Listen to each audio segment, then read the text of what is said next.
কেমন আছেন? জি আছি আলহামদুলিল্লাহ। আমাদের পাঠাগারে আপনাকে স্বাগত। ধন্যবাদ। আপনাকে ছোটবেলাও দেখেছি যেরকম, এখনো ঠিক একই অবস্থা। তো সবসময় এরকম প্রাণবন্ত দেখতে চাই। অবশ্যই নিজের গ্রামে আসলে তো আরো নিজের অরিজিনাল ফর্মে তো ব্যাক করা উচিত, আর মানুষের চেঞ্জ হওয়া উচিত না।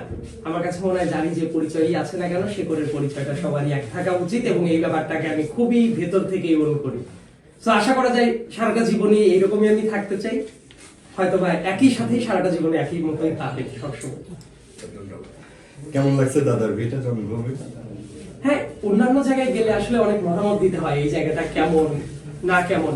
নিজের এই জায়গাটা দেখলে এই ব্যাপারটা আমার কাছে মনে হয় যে আলাদাভাবে অনুভূতি প্রকাশ করাটা খুব কষ্টকর, কারণ পুরো ব্যাপারটাতে আমার শেকড়ের সাথে মিশে যাওয়া। এইটার যতটুকু ভালো নিজের কাছে ঠিক ততটুকুই করবে। কোনো কিছুতে যদি শর্টকামিংস থাকে ওইটা দেখে নিজেরও কষ্ট হয় যে এটা যদি আরেকটু ভালো করা যেত, আরেকটু ভালো হতো। সবার সাথে কথা হচ্ছে, সবাইকে নিয়ে বসেছি।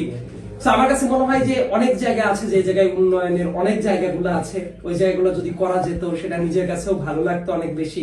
আর যে জায়গাগুলো ভালো আসে, মানুষ যারা যারা আছেন মানে এত প্রাণবন্ত ভাবে তারা মিশতে পারেন, এটা কিন্তু দেশের অনেক জায়গায় বা শহর অঞ্চলে এই আন্তরিকতাটা থাকে না।